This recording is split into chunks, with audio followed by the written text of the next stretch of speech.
So a very good morning, student. I welcome you all once again for the online lecture series on the course Railways, Airport and Waterways. So this will be the lecture 5, and till now we have covered the some of the aspects of Unit 1, and in the continuation to that we will cover the sleepers part in the lecture 5. Okay, so this lecture will again be divided into part 1 and part 2. So we will cover some of the part of the sleepers in this lecture 1, and in the second lecture we'll complete this entire sleeper part. Right. So let us have the contents of this lecture 5. So the contents of this lecture 5 goes as follows. It will start from the introduction to sleepers, then the function of sleepers, requirements of sleepers, classification of sleepers, wooden sleepers, treatment of sleepers, metal sleeper, and then concrete sleeper. So basically in this lecture, we'll study about the definition of the sleeper and what are the function, what are the requirement of sleeper, and three various different types of the sleeper, namely wooden sleeper, metal sleeper, and concrete sleeper. And we'll also discuss about the treatment, various treatment given to different type of sleepers in brief in this entire lecture. Right. The manufacturing part has been not been covered in this lecture. Only the introduction part of the wooden sleeper, metal sleeper, and concrete sleeper is being covered in this part. Okay, so let us start with the introduction to the sleeper.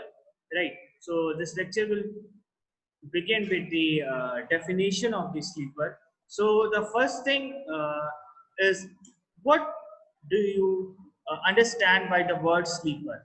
Okay, so ये sleeper word से आप क्या समझते हो? What is actually the definition of the sleeper? What does sleeper does? Okay, what is a main function? What is the main role of this member? Okay, so sleepers are the members laid transfers to the rail on which rails are supported and fixed to transfer the loads from rail to ballast and subgrade below. Right. So what are the sleepers? Sleepers are the members laid transfers to the rail. ठीक है, ये आपका rail होती है. Right. I will show you using a diagram. जैसे कि ये आपका एक रेल होता है, उसके पैरेलल एक ये रेल होता है. ठीक है, ये लॉन्गिट्यूडनल हो गया. अब क्या बोला कि these are the members laid to the transverse. तो रेल के ट्रांसवर्स मेंबर्स क्या हुआ? एक, राइट, दो, राइट, तीन. Okay, on which rails are supported. ठीक है, इस पे क्या होता है, आपका रेल्स होते हैं वो सपोर्ट किए जाते हैं एंड फिक्स, इसी पे फिक्स भी करते हैं. And what is the role? To transfer the loads from the rail. और रेल से ट्रांसफर कहाँ होता है लोड? बैलेस्ट पे. कहाँ होता है? बैलेस्ट पे. और बैलेस्ट के नीचे क्या होता है? याद करो, जब मैंने फॉर्मेशन के बारे में बताया था, पूरे स्ट्रक्चर के बारे में बताया था, तो उसके नीचे हुआ सबग्रेड. ठीक है, तो एक तरह से हम कह सकते हैं स्लीपर ट्रांसवर्स मेंबर है, जो जिस पे रेल्स को हम सपोर्ट करते हैं या फिक्स करते हैं, और उससे हम लोड को रेल पे ट्रांसफर करते हैं, और रेल से बैलेस्ट पे ट्रांसफर करते हैं, और फिर बैलेस्ट से सबग्रेड पे ट्रांसफर करते हैं. तो these are the members laid transfers to the rails on which rails are supported and fixed to transfer the load from rail to ballast and subgrade below. Now, what are the different functions of the sleeper? The different functions of the sleeper are to hold the rails to correct gauge. Okay, the first function is to hold the rails to the correct gauge, to act as an elastic medium between the ballast and rail to absorb the blows and vibrations due to moving load. पहला है आपका to hold the rails to correct gauge. ठीक है, उसके proper alignment में उसको hold करना पहला फंक्शन है. दूसरा फंक्शन है to act as an elastic medium between the ballast and rail. ठीक है, एक इलास्टिक मीडियम की तरह ये रोल प्ले करता है किसके बीच में? बैलेस्ट के और रेल के बीच में. To absorb the blows and vibrations due to moving load, and due to this it absorbs the blows and vibration due to moving loads to distribute the load from the rail to the index area of the ballast or to the girders in case of bridges. फिर तीसरा rule क्या है कि rail का तीसरा rule ये होता है कि ये लोड को इंडेक्स एरिया, ठीक है, जो इंडेक्स एरिया होता है बैलेस्ट का और या जो ग्रेडर्स होते हैं इन केस ऑफ ब्रिजेस, उस पे क्या करता है, लोड को फाइनली ट्रांसफर करता है, ठीक है। तो स्लीपर क्या है, sleeper is a transverse member. Transverse member है जिसपे रेल्स को हम सपोर्ट करते हैं या तो उसको फिक्स करते हैं, जिसकी वजह से क्या होता है, रेल से हम स्लीपर पे लोड को ट्रांसफर करते हैं, स्लीपर से हम फाइनली उसको बैलेस्ट पे लोड को ट्रांसफर करते हैं, देन बैलेस्ट से कहां ट्रांसफर करते हैं, सब ग्रेड पे ट्रांसफर करते हैं। तो सबसे पहला फंक्शन क्या हुआ स्लीपर का, गेज को करेक्ट अलाइनमेंट पे रखना, to hold the rails to the correct gauge, minimum distance maintain रखना। दूसरा रूल क्या है, elastic medium, to act as an elastic medium, किसके बीच में, बैलेस्ट के और रेल के। तो उससे क्या होगा, it will absorb the blows and vibrations due to moving loads, ठीक है। Then it will act as an elastic medium between the rail and the ballast. It will absorb the blows and vibrations due to moving loads. और तीसरा क्या है, to distribute the load from the rail to the index area of the ballast or to the girders in case of bridges, ठीक है। तो इसका मतलब ये हुआ कि लोड को ट्रांसफर करने के लिए एक मीडियम है स्लीपर आपका, जो फाइनली सब ग्रेड तक लोड को ट्रांसफर करता है, राइट। तो इससे क्या होगा, जब लोड आपका ट्रांसफर हो जाएगा तो वाइब्रेशंस जो है, सॉक्स वाइब्रेशन, इसको आराम से ये क्या करेगा, एडजस्ट कर लेगा, ठीक है। टू सपोर्ट द रेल, अगर हमें रेल को सपोर्ट करना है at proper level in straight tracks, okay, and the second one is at proper super elevation on the curves, okay. So this is actually the definition of the sleeper and the function of the sleeper, ठीक है। Function में क्या क्या बता दिया, gauge को correct करना, elastic medium की तरह एक्ट करना बैलेस्ट और रेल के बीच में, रेल को जो है डिस्ट्रीब्यूट करना, रेल के लोड को index area of the ballast पे डिस्ट्रीब्यूट करना, और रेल को सपोर्ट करना at proper level in straight tracks and at proper super elevation on the curve, ठीक है। अब थोड़ा सा आगे बढ़ते हैं।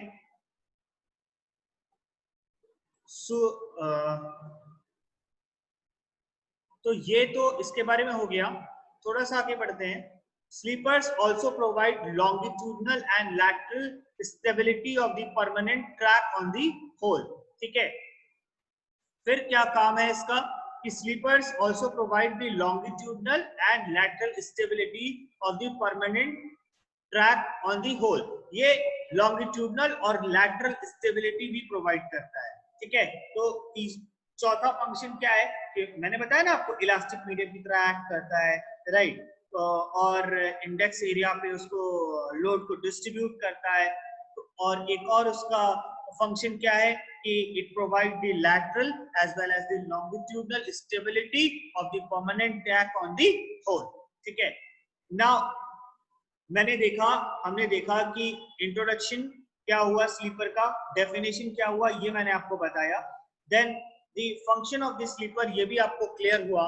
अब हम देखेंगे कि what are the requirements of sleeper, ठीक है। एक आइडियल स्लीपर की क्या क्या रिक्वायरमेंट है, and it should possess the following characteristic. One by one we'll look into it. पहला क्या है, sleeper should be economical, ठीक है। sleeper क्या होना चाहिए, economical होना चाहिए, that is minimum initial and maintenance cost, right। अगर हम इकोनॉमी की बात करें तो उस पॉइंट ऑफ व्यू से जो स्लीपर है वो इकोनॉमिकल होना चाहिए। इसका मतलब ये हुआ कि उसका इनिशियल कॉस्ट मिनिमम होना चाहिए और मेंटेनेंस कॉस्ट भी मिनिमम होना चाहिए। Fitting of the sleepers should be easily adjustable during maintenance operation, right। जो आपके स्लीपर की फिटिंग है, it should be easily adjustable during the maintenance operation, ठीक है। जैसे फॉर एग्जांपल लिफ्टिंग के टाइम, पैकिंग के time and removal and the replacement. So fitting of the sleeper should be easily adjustable during maintenance operation, such as lifting, कौन कौन से है? Lifting, दूसरा है पैकिंग और तीसरा है रिमूवल एंड रिप्लेसमेंट। ओके, सो और आगे देखते हैं।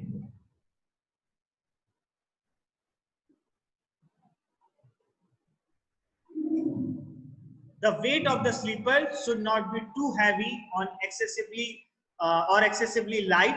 That is, with moderate weight, they should be for ease of handling.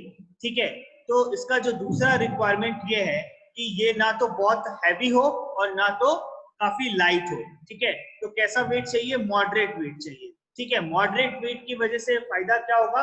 There should be ease of handling. It should have the ease of handling. ठीक है, तीसरा पॉइंट क्या है? The design of the sleeper should be such that the gauge and alignment of the track and levels of the track can be easily adjusted and maintained. ठीक है, तो तीसरा इसका रिक्वायरमेंट ये है कि आपका डिजाइन ऐसा होना चाहिए स्लीपर का, it should be such that the gauge and alignment of the track, ठीक है, जो ट्रैक का गेज है और जो अलाइनमेंट है and levels of the track, ठीक है, and the levels of the rails can easily adjusted and maintain, वो इजीली मेंटेन हो सके और एडजस्ट किया जा सके। ठीक है, तीसरा चौथा क्या है? The bearing area of the sleepers below the rail seat and over the ballast should be enough to resist the crushing due to rail sheet and crushing of the ballast under the sleeper। ठीक है, तो जो bearing area होता है sleeper के नीचे का, जो बियरिंग एरिया है, ठीक है, the bearing area of the sleeper below the rail seat, तो रेल सीट के नीचे का जो बियरिंग एरिया है and over the ballast should be enough, it should be enough to resist the crushing due to rail sheet and crushing of the ballast under the sleeper. Right, और एक और requirement ये है कि design and spacing such a way to facilitate easy removal and replacement of the ballast। तो आपका design ऐसा होना चाहिए, स्पेसिंग ऐसा होना चाहिए कि it should facilitate the easy removal and replacement of the ballast। तो जो रिक्वायरमेंट्स है एक आइडियल स्लीपर की, उसमें कुछ इंपॉर्टेंट पॉइंट्स ये है कि उसका जो वेट है वो मॉडरेट होना चाहिए। तो अगर मॉडरेट वेट होगा तो उसकी हैंडलिंग थोड़ी इजी हो जाएगी। फिर क्या है? फिर ये है कि उसका डिजाइन ऐसा होना चाहिए कि जो गेज है और अलाइनमेंट है ट्रैक का और जो लेवल्स ऑफ द रेल है वो इजीली एडजस्टेड हो और मेंटेन किया जा सके। फिर क्या है? जो बियरिंग एरिया है sleepers below the rail seat and over the ballast, it should be enough to resist the crushing due to rail sheet and crushing of the ballast under the sleeper. और last क्या है कि design and spacing such a way to facilitate the easy removal and replacement of the ballast। ठीक है, वो design और spacing ऐसा होना चाहिए कि आपको इजीली उसको रिमूव कर सको और रिप्लेस कर सको, किस चीज को? बैलेस्ट को। ठीक है, तो आगे देखते हैं, कुछ और रिक्वायरमेंट्स भी मैंने इसमें मेंशन कर रखी है। कुछ और रिक्वायरमेंट्स में ये है कि sleeper should be capable of resisting the shocks and vibrations due to passage of heavy loads of high speed train. बहुत क्लियर है, ठीक है, कि स्लीपर ऐसा डिजाइन होना चाहिए कि वो रेजिस्ट कर सके शॉक्स को, वाइब्रेशंस को। ठीक है, क्योंकि जब आपका हैवी लोड उससे पास होता है, हाई स्पीड ट्रेन होता है, तो वो उसमें काफी वाइब्रेशंस क्रिएट होते हैं। तो शॉक्स को, वाइब्रेशन को डिजाइन ऐसा करना चाहिए स्लीपर को, क्योंकि रेल जो है वो आपको स्लीपर पे ही सपोर्ट किया जाता है। ठीक है, इलास्टिक मीडियम की तरह एक्ट करता है। तो ये स्लीपर को ऐसा डिजाइन करना पड़ेगा जिसकी वजह से उसके शॉक्स को और वाइब्रेशन को वो रेजिस्ट कर सके। ठीक है, sleeper design should be such that they are not damage during packing process. ठीक है, उसका ऐसा डिजाइन होना चाहिए कि पैकिंग के प्रोसेस में उसका कोई डैमेज ना हो। Design should be strong enough so that they are not pushed out easily due to moving trains, especially in case of steel sleepers with rounded end. Right? An ideal sleeper should be anti-sabotage and anti-theft quality. ठीक है, तो anti-theft quality का मतलब क्या हुआ कि वो ऐसा उसको फिक्स करना है हमें स्लीपर को कि उसको कोई चुरा के ना ले जा सके, ठीक है। ये अब ये भी एक बहुत बड़ी इशू है रेल ट्रैक से, कि बहुत सारे स्लीपर्स जो है वो चोरी हो जाते हैं। जो an ideal sleeper should be anti sabotage and anti theft quality, ठीक है। और design should be strong enough so that they are not pushed out easily due to the moving trains, especially in case of a steel sleeper with a rounded end. The sleeper design should be such a way that they are not damaged during the packing process, and sleepers should be capable of the resisting shocks and vibrations due to passage of heavy loads of high speed train, ठीक है। तो ये हमने कुछ इसकी requirements देखी। अब classification देख, ठीक है। तो डेफिनेशन देख लिया, what are the function of the sleeper ये देख लिया, what are the requirements of an ideal sleeper ये देख लिया। अब अगला इंपॉर्टेंट पॉइंट है, what are the different types of the sleepers available. So it will come under the topic classification of the sleeper, ठीक है। तो क्लासिफिकेशन ऑफ द स्लीपर में बेसिकली हम 3 टाइप्स का क्लासिफिकेशन इस पूरे इंटायर लेक्चर में देखेंगे, जिसमें से सबसे पहला है वुडन स्लीपर, ठीक है। तो वुडन स्लीपर के बारे में थोड़ा सा पढ़ते हैं, उसके सैलिएंट फीचर्स के बारे में पढ़ते हैं। Wooden sleepers are regarded to be the best as they are fulfil all the requirements of ideal sleeper, right. तो अगर 3 तरह की स्लीपर्स की बात करें, जिसमें है वुडन स्लीपर, दूसरा है मेटल स्लीपर और तीसरा है RCC sleeper, that is concrete sleeper. तो जो वुडन स्लीपर है उसको हम as a one of the ideal sleeper की तरह रिगार्ड करते हैं, ठीक है, because it is one of the best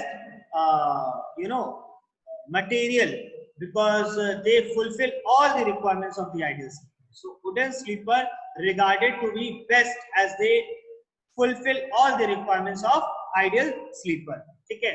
दूसरा, life of the timber sleepers depends on their ability to resist the wear, decay, attack by vermin and quality of the timber।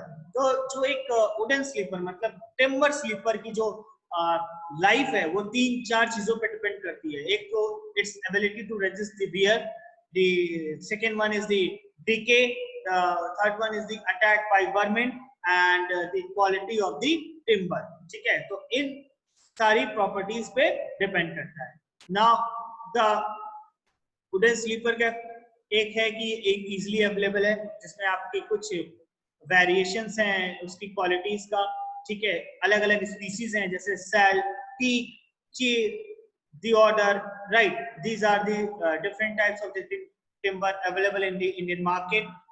Fittings to the wooden sleeper are few and simple in design, ठीक है। जो उसकी fitting है वो बहुत ही simple है और बहुत कम है, right?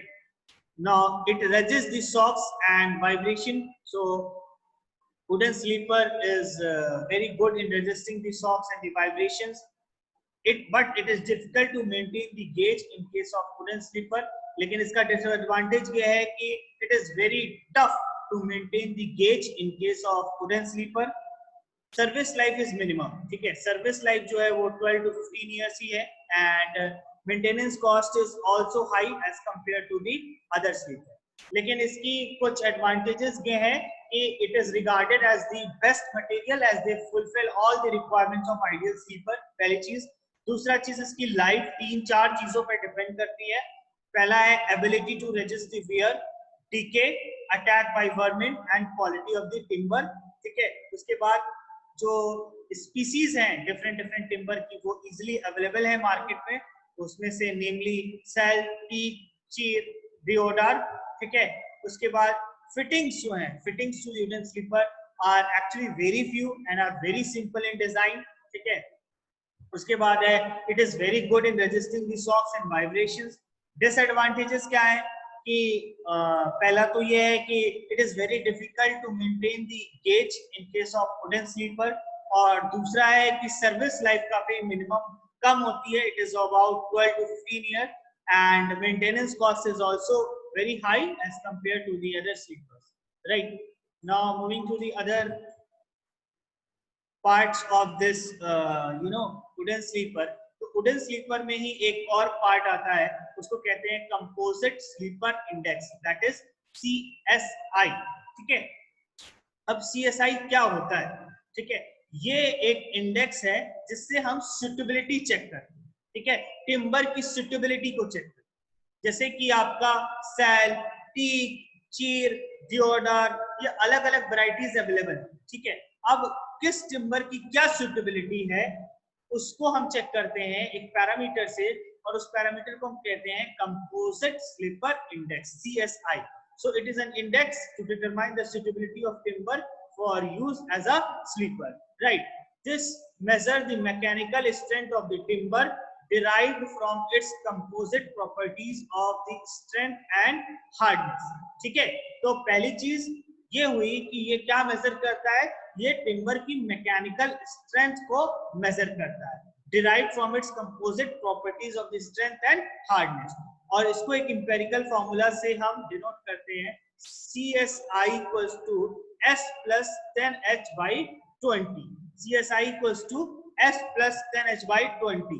ठीक है, जहां S का मतलब ये हुआ, S indicates strength index both for the green and dry timber at 12% of the moisture content, और H is your hardness index both for green and dry timber at 12% of the moisture content। और जो CSI है, minimum value जो CSI की होनी चाहिए वो track के लिए 783, 1352 फॉर क्रॉसिंग्स, और ब्रिज स्लीपर के लिए it has been specified as 1455। So composite sleeper index is an index which determine the suitability of the timber for use as a sleeper। ठीक है, जो इसकी स्ट्रेंथ और हार्डनेस प्रॉपर्टी को major करता है, जिसको हम एक इंपेरिकल फॉर्मूला से मेजर करते हैं, जिसका फॉर्मूला है S plus 10H by 20, जहां S का मतलब हुआ स्ट्रेंथ इंडेक्स जो कि ग्रीन और ड्राई टिम्बर के लिए होता है, और ये 12% मॉइस्चर कंटेंट पे हम डिराइव करते हैं, और H is your hardness index, it is both for the green and dry timber at 12% of the moisture content। ठीक है, जो मिनिमम वैल्यूज है कंपोजिट स्लीपर इंडेक्स की वो अलग अलग है, अलग अलग, जैसे कि 783 हम यूज करते हैं आपका ट्रैक के लिए, 1352 यूज करते हैं क्रॉसिंग के लिए, और ब्रिज स्लीपर के लिए हम यूज करते हैं 1455। ठीक है, तो ये हुआ वुडन स्लीपर, और वुडन स्लीपर में कैसे उसकी स्ट्रेंथ और हार्डनेस प्रॉपर्टी का यूज करके, इंपेरिकल फॉर्मूले के यूज करके हम डिफरेंट टिम्बर्स की सुटेबिलिटी को चेक करते हैं, ये हम चेक करते हैं कंपोजिट स्लीपर इंडेक्स से, राइट। अब एक और चीज है जो कि आपकी वुडन स्लीपर से रिलेटेड है। हमें पता है कि जो वुडन स्लीपर है उसका जो एक फैक्टर है उस पर बहुत डिपेंड करता है कि डीके, अटैक बाय वर्मिन। ठीक है, इस पे जो आपका वुडन स्लीपर्स पे जो वर्मिन्स हैं और डीके है वो काफी ये फैक्टर रोल प्ले करता है। ठीक है, तो उसका हम ट्रीटमेंट करेंगे इन सारे फैक्टर्स को मिनिमाइज करेंगे।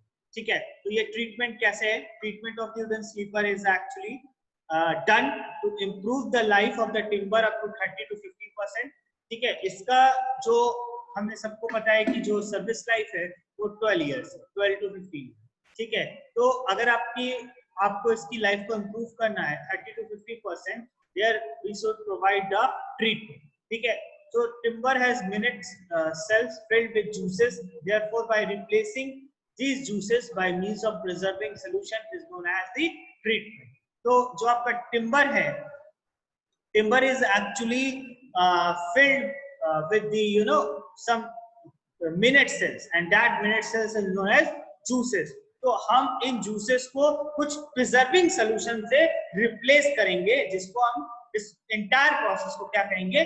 ट्रीटमेंट। तो ट्रीटमेंट की वजह से हम लाइफ को कितना इंप्रूव करते हैं? 30 to 50%। ठीक है, और ट्रीटमेंट का मतलब क्या हुआ? ट्रीटमेंट का मतलब ये हुआ कि जो आपका टिम्बर है जो कि डिफरेंट जूसेस, सेल जूसेस से बना हुआ है, उन जूसेस को हम रिप्लेस करेंगे with the preserving solution and it is known as the treatment process। ठीक है, और उसमें से preserving solutions कौन-कौन से हम यूज करते हैं? जिसमें से केरोसोट। तो केरोसोटिंग is done at the temperature 49 degree centigrade and 21 kg पर सेंटीमीटर स्क्वायर, राइट। तो सबसे पहला प्रिजर्वेटिंग सोल्यूशन है, प्रिजर्वेंट है, उसको कहते हैं क्यूरोसॉट। और क्यूरोसॉटिंग हम कितने टेम्परेचर पे करते हैं? 49 डिग्री सेंटीग्रेड। और प्रेशर क्या हुआ? 21 kg पर सेंटीमीटर स्क्वायर, ठीक है। फिर दूसरा है सॉल्ट सोल्यूशन, ठीक है। सॉल्ट सोल्यूशन में क्या हुआ? Chloride of zinc that is ZnCl2, process is called burnettising, ठीक है। इसको क्या कहते हैं? बर्नेटिसिंग, ठीक है। तो सॉल्ट सोल्यूशन जो हुआ वो आपका कौन सा सोल्यूशन हुआ? जिंक क्लोराइड, मतलब ZnCl2। और इस प्रोसेस को हम एक्चुअली क्या कहते हैं? इस प्रोसेस को साइंटिफिकली कहा जाता है बर्नेटिसिंग, ठीक है। फिर क्या हुआ? फिर तीसरा है बाइक्लोराइड ऑफ दी मरकरी, ठीक है। Bichloride of the mercury salt solution है HgCl2, और इस प्रोसेस को हम क्या कहते हैं? काइनाइजिंग, ठीक है। तो जो 3-4 प्रिजर्वेटिंग सोल्यूशन है उसमें से एक क्यूरोसॉट, फिर एक chloride of the zinc that is ZnCl2, और सॉल्ट सोल्यूशन है बाइक्लोराइड ऑफ द मरकरी। और इन अलग अलग प्रोसेस होते हैं, उनको हम डिफाइन करते हैं साइंटिफिक टर्म से। जैसे क्यूरोसॉट का यूज करोगे तो सब क्यूरोसॉटिंग कहेंगे, सॉल्ट सोल्यूशन को यूज करोगे मतलब ZnCl2 को करोगे तो हम बर्नेटिसिंग कहेंगे, और बाइक्लोराइड ऑफ मरकरी को यूज करोगे तो हम उसको काइनाइजिंग, ठीक है। तो वुडन स्लीपर बेसिकली हमने देख लिया कि उसकी स्ट्रेंथ और हार्डनेस प्रॉपर्टी का यूज करके हम उसकी स्टेबिलिटी कैसे चेक करते हैं, वो CSI से चेक करते हैं। और जो ट्रीटमेंट प्रोसेस है वो हम कैसे करते हैं? वो हम डिफरेंट प्रिजर्वेटिंग सोल्यूशन का यूज करते हैं, ठीक है। अब हम बात करेंगे मेटल स्लीपर्स, ठीक है। मेटल स्लीपर्स के बारे में देखते हैं। So till now we have covered about the sleepers. Sleepers में हमने देखा introduction to the sleepers, then we come to the point function of the sleepers, okay. After the function of the sleepers we also define what are the requirements of an ideal sleeper, then the classification of the sleeper, उसमें सबसे पहला था wooden sleeper, then composite sleeper index which is used for the for wooden sleeper only, then the third one was the treatment of the wooden sleeper, right. अब हम देखते हैं metal sleepers के बारे में। So metal sleepers are either of steel or of cast iron, mostly of cast iron since it is less prone to the corrosion, ठीक है। तो आपके जो मेटल स्लीपर हैं वो किसके बने होते हैं? या तो स्टील के या तो कास्ट आयरन, ठीक है। तो दो चीज का बना होता है, स्टील और कास्ट आयरन, और मोस्टली कास्ट आयरन को हम यूज करते हैं, क्यों? क्योंकि it is less prone to the corrosion. तो metal sleeper is made up of इधर स्टील और दी कास्ट आयरन, और कास्ट आयरन को हम वाइडली यूज करते हैं। Why cast iron is adopted in comparison to this steel sleeper? Because it is less prone to the corrosion, right. अब दूसरी चीज देखते हैं, रिक्वायरमेंट्स ऑफ द मेटल। क्या रिक्वायरमेंट्स है? दे शुड बी, पहला रिक्वायरमेंट है they should be capable of the tensile and compression stress to resist the compression and tensile stress due to the moving load. तो सबसे पहला requirement यही होता है कि वो रेजिस्ट कर सके टेंसाइल को और कंप्रेसिव स्ट्रेस को due to the moving load, ठीक है।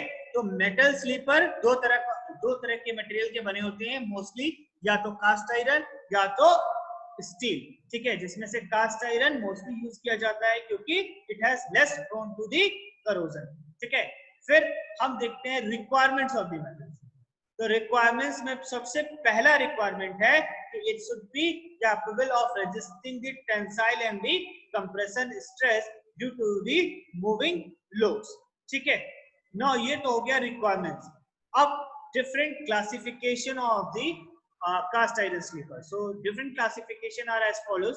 पहला है पॉट और बाउल स्लीपर्स, दूसरा है प्लेट स्लीपर्स, तीसरा है बॉक्स स्लीपर्स, चौथा है CST और CST9 मतलब सेंट्रल स्टैंडर्ड ट्रायल स्लीपर्स, और चौथा है रेल फ्री डिफ्लेक्स स्लीपर। तो जो मेटल स्लीपर है उसका फर्दर सब क्लासिफिकेशन 5 टाइप में किया गया है। उसमें से पहला है पॉट और बाउल स्लीपर, दूसरा है प्लेट स्लीपर, तीसरा है बॉक्स स्लीपर, चौथा है CST9 that is central standard trial sleeper, और पांचवा है रेल फ्री डुप्लेक्स स्लीपर।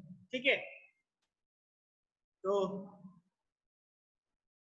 थोड़ा सा आगे बढ़ते हैं, एक एक स्लीपर्स के बारे में हम देखेंगे।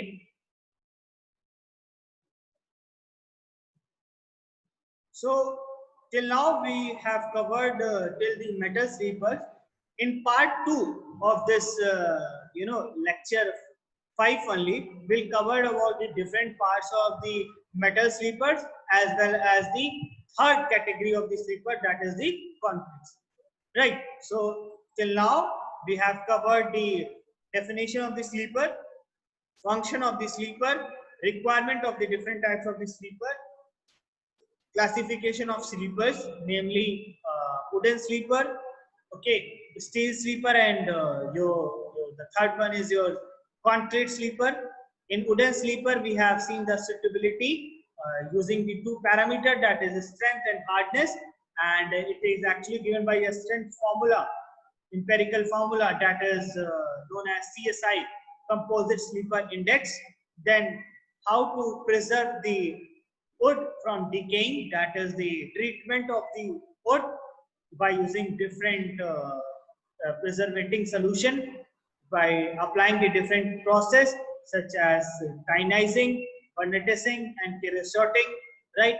Then the second one is the metal sleeper. Okay, now there are different types of the metal sleepers also, and the different types of the metal sleeper I will cover in my second lecture, that is actually in the part 2 of the lecture 5. So thank you so much. Have a nice day. Have a good day.